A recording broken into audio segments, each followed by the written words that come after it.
Tiramisu যদি একবার এভাবে ঘরে বানিয়ে খাওয়ান আপনার বাসার সবাইকে, তাহলে কিন্তু আর বাজার থেকে কিনতে হবে না। কারণ বাসায় বানানো এই তিরামিসুটা এত মজা হয় যে আমি এখন আর বাজার থেকে বা বাইরে থেকে কিনতে হয় না, ঘরেই বানিয়ে দিই সবাইকে। আর খুবই মজা করে সবাই খায়। তো তিরামিসু বানাতে প্রথমেই লাগবে টক দই। টক দইটা ভালো করে ছেঁকে নিয়েছি, তারপরে খুব ভালো করে ফেটে নিতে হবে। আমি যে পরিমাণে বানাবো সেই পরিমাণেই নিয়েছি। তারপরে দিয়ে দিচ্ছি এখানে কনডেন্স মিল্ক। আর এক্সট্রা কোনো চিনি ব্যবহার করব না, যেহেতু আমরা মিষ্টিটা একটু কম খাই।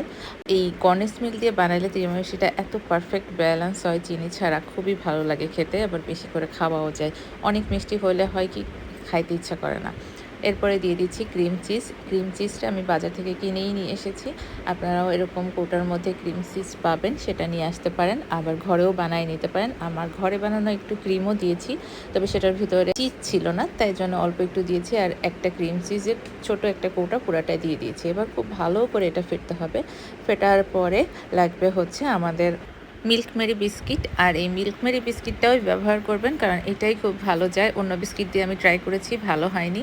এই মিল্ক মেরি বিস্কিটটা এখন ভেজানোর জন্য আমি একটু কফি পাউডার আর একটু চিনি মিশিয়ে নিচ্ছি।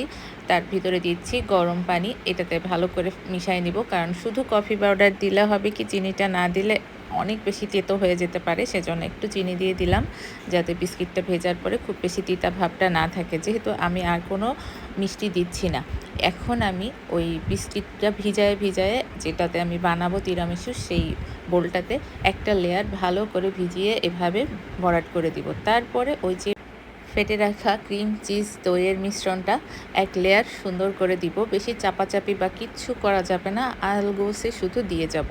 এরপরে আমি এখানে চাইলে একটুখানি কফি পাউডার ছিটাই দিতে পারেন, আমি আর ছিটাই দিইনি। এর উপরে আরেকটা লেয়ার দিয়ে দিয়েছি। এই যে সুন্দর করে আরেকটা লেয়ার ঠিক ওভাবে দিয়ে আবার হচ্ছে আমি ক্রিম চিজের ওই লেয়ারটা দিয়ে দিব। তারপরে আর কিছু করা লাগবে না। উপরে আপনার নিজের পছন্দ মতো ডেকোরেশন করতে পারেন, হালকা কফি পাউডার ছিটিয়ে দিতে পারেন, কিংবা হচ্ছে কোকো পাউডার দিতে পারেন। তো আমার এই ডাস্ট ইয়াটা দেখতে বেশি ভালো লাগে, তাই হালকা কফি পাউডার দিয়ে তার উপর দিয়ে আমি কোকো পাউডারটা একদম খুব বেশি করেই ছিটিয়ে দিছি, যাতে কালারটাও সুন্দর হয় আর একটা ডাস্টি ভাব আসে। আর এই ডাস্টি ভাবটাই আমার মেয়ে খুব পছন্দ করে, যেহেতু ওর জন্যই বানাচ্ছি। আমার বাসার সবাই এই তিরামিসুটা এত পছন্দ করে যে দোকান থেকে কেনাটা এখন আর কেউ খেতে চায় না, কারণ যেহেতু আমরা মিষ্টি কম খাই, দোকান থেকে কিনলে অত্যধিক মিষ্টি লাগে, খেতে আর ভালো লাগে না। এই দেখেন কফি পাউডারটা দেওয়ার পরেই এখানে যদি আপনারা ডাস্টি ভাতটা না করতে চান, তাহলে একটা ছোট্ট টুথপিক দিয়ে ডিজাইন করে দিলে এটা কিন্তু দেখতে অনেক সুন্দর হয়।